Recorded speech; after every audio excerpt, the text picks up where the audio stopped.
What's up, everybody? Chewy891 coming at you today with another panel to play, and this time we have Sin. Um, Interesting character.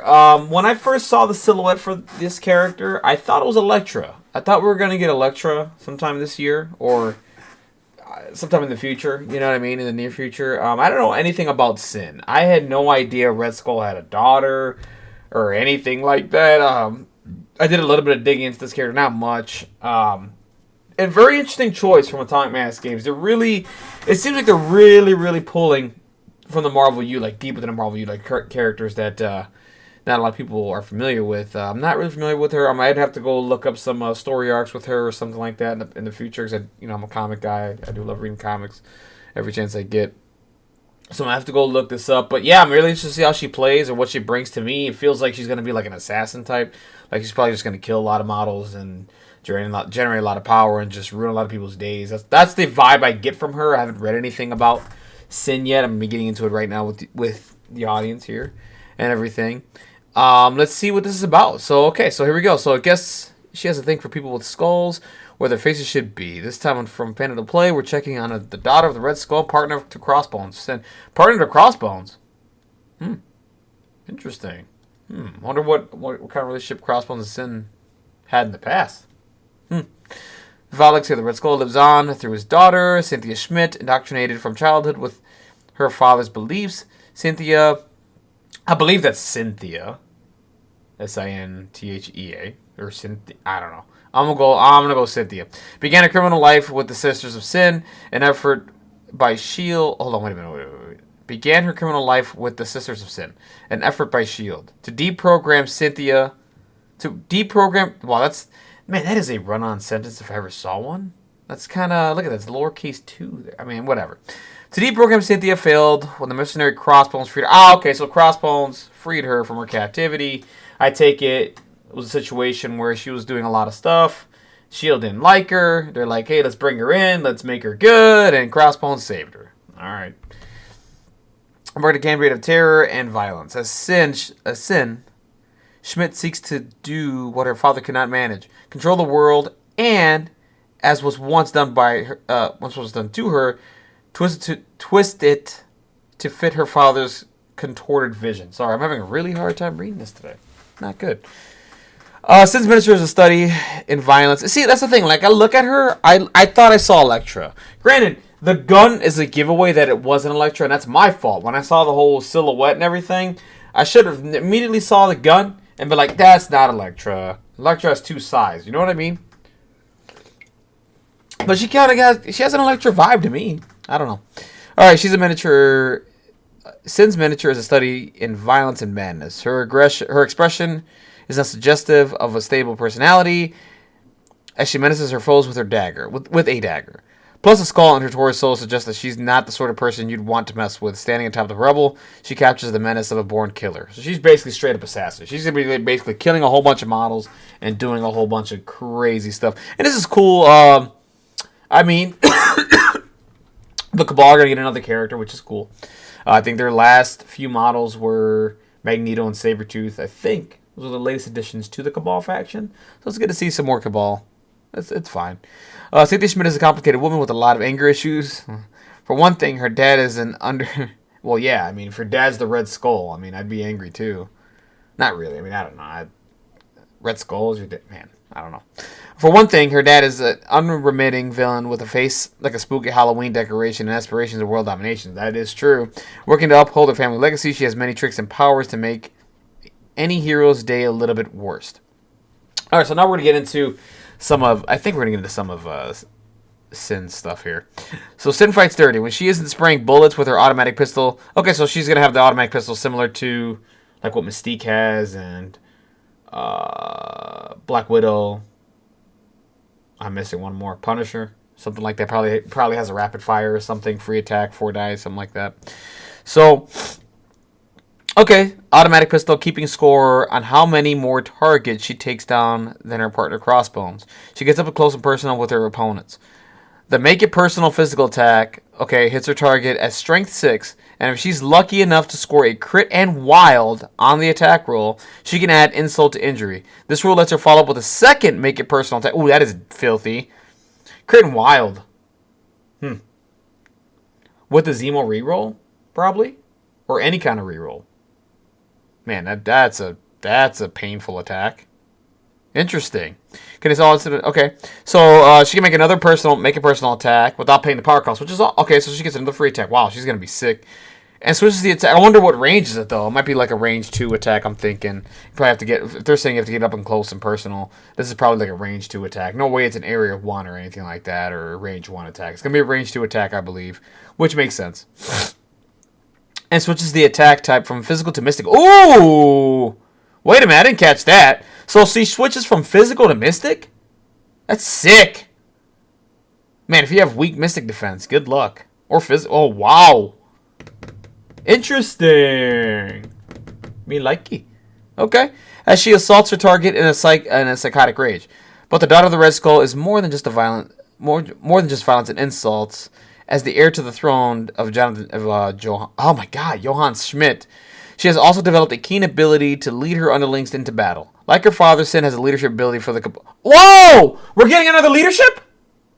We're getting another leadership for Cabal. This leaves so much hope. Like, I think other teams are going to get leaderships, like other leaderships too. I mean, granted, right now the X-Men have dual leaderships. Brotherhood have dual leaderships. I'm trying to think of another team right now that does. Let's just go through it for a second. I can't think of another team right now with dual leaderships. Yes, I like this. We're going to get more leadership abilities. Yes, more leaderships for Cabal and everything. So you can play them in different ways. I love this. All right. Let's see what this is. But where Red Skull's leadership is straightforward, hers is complex. Let's read this. Red Mayhem is a chaotic leadership befitting Sin's psychotic personality. Screaming orders at her Cabal companions, she directs them into position on vital objectives while forcing her opponents to give ground. So basically, she's going to be like the scoring type of leadership, but it's going to be like aggressive, like scoring, I think. If that makes any sense. During each cleanup phase, after tabulating victory points, Sin gets to roll a die for each objective contested by a friendly character. If the roll produces a hit, wild, or crit result, she can push each enemy character contesting the objective a short distance away. That is sick! Yeah, this is the scoring version of Cabal. For sure. You can just push them away. But wait a minute, is it... Hold on.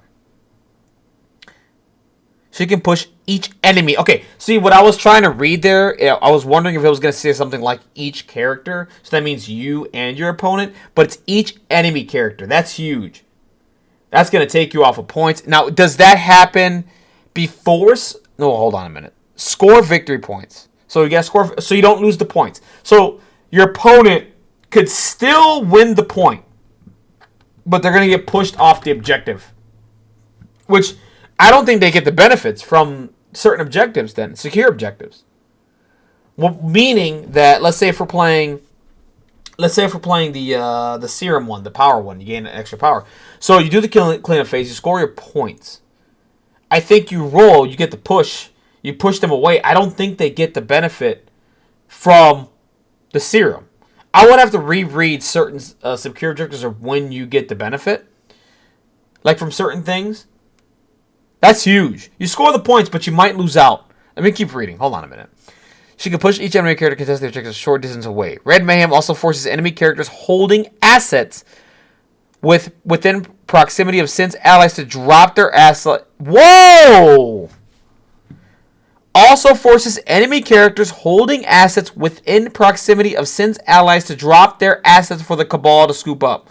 Haha! This is going to be interesting. What an interesting playstyle. So we're going to have like a scoring Cabal team. This is going to be really, really insane. Wow. Too bad I'm not too interested in buying her character. But, I mean, if you're a Cabal player, she's got to be like she has to be, I guarantee you, she has to be like a 3-pointer. 3 or 4-pointer. She has to be 3 or 4. On top of that, point flexibility, she might be squishy too. Huh. Okay. Volcom is the one you can almost guarantee will join Sin in battle. Is her worst half, her partner in crime, the Skull Masked Crossbones. Okay, so this gruesome duo in tandem to ruin the day of everyone they encounter in game. Her reactive superpowers in crime represents their bond, letting Crossbones active. Oh, that is awesome. So, very similar to Corvus and Proxima work. So, if they're within a certain range of each other, they get to dual activate, basically. This is the same. Okay, so now Crossbones gets to activate if he's within the range 4 of Sin. So that's really, really cool. So that means Crossbones might see some more play, actually, which he kind of does with Criminal Syndicate, but not much with Cabal. So, man, that's interesting. That's going to be really fun. And doesn't already have an activated token, perfect for kicking an opponent when they're... Yeah, absolutely. You can just immediately activate Crossbones right away and get him into the game. Wow. Okay. I mean, this is going to be interesting. I mean, I wasn't too interested in this character. I don't know what else comes in this box. I don't know what the other character is that comes with it. But, wow, if you're a Cabal player and you want to play a scoring type of Cabal team, man, I mean, this is really, really, really, really, really cool. This is interesting. They drop their holding assets within proximity of Sin's allies to drop their assets for you to scoop it up. I wonder if this is for characters that are on a point that you're pushing away. Do they drop the assets? Or if you're within a certain range of each Cabal player, they go ahead and they just drop whatever objective they have. And then you get the chance to you get to pick it up then. Wow. Man. This is gonna be fun for a lot of people. This is gonna be a fun leadership right here.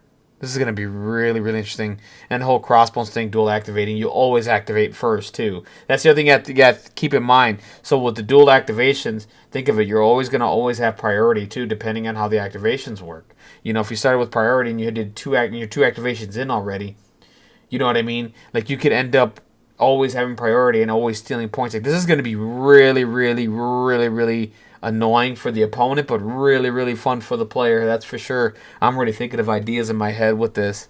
Wow, this is interesting. Unfortunately, like I said, I'm not. Maybe I will, but I don't know. At this point, no. I got my eyes. I mean, for me, I like the X-Force. I'm getting them.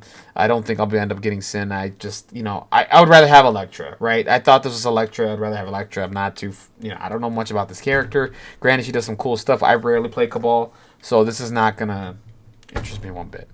But if you're a Cabal player, or if you want to play a scoring version of Cabal, this is your chance. Like this is really, really cool. This is a really, really nice character, and she's really, really interesting, forcing you to drop assets, forcing people off a point, so there's a possibility that they don't get the benefit from the secure. That's huge. I mean, this is really, really interesting. The other one that comes to mind too is how can I say this? Is like the Mayor Fisk's. The Mayor Fisk objective, where you score 2 points for securing that, but whoever has priority moves that token within 2. So think about it. If you have an opponent securing that, let's just say you scored that point. Now that you scored that point, now what you could do is you can roll a die, and if you roll a hit, now depending on the timing of this, I think Cynthia's is going to go first. So, because you got to remember, whoever has priority moves that thing within 2. Whoever's within 1 of it takes 1 damage and gains stun. So, depending on how this works, you can get 2 benefits from this. So, if Sin's ability goes first, you roll a die, you get a hit, crit, or wild, you push them away from the civilian, right? And then from there, after you push them, then you get to move that token and put it on those characters. So now you got them off of position a little bit, and you move that token onto them. They take a damage, they get stunned, and then you start the turn. Like that's sick. That helps you out with that a little bit, because sometimes you position it, you're securing it improperly.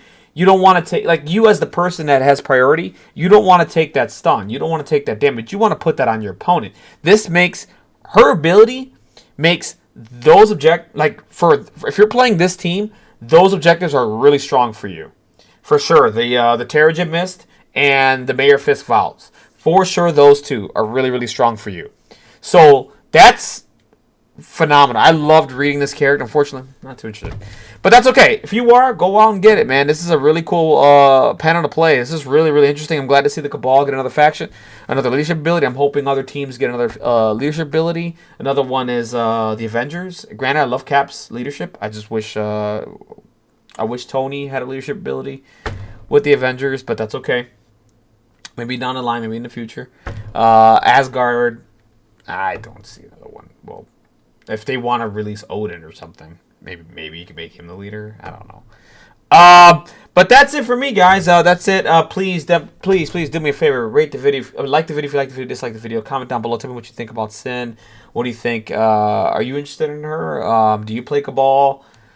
How do you see this? I mean, like, what are your thoughts with her? I mean, what do you think about the other model, how she looks? Like, just give me your thoughts and everything. And please subscribe to the channel if you can. I will have more Marvel Crisis Protocol content. Again, these models don't drop in the U.S. until May, so that sucks. We're supposed to be getting these models, I believe, in March of this month. From what I'm hearing, they had some shipping issues or something with the weather and all that, and other scenarios. And you know, sorry about that, guys. Oh my god. But yeah, we're gonna get these models in May, and we'll see what happens. I'm more excited about the X-Force. So, anyways, guys, that's it for me. Have a wonderful, blessed day. Take care out there. Have a good one, and keep playing Marvel Crisis Protocol.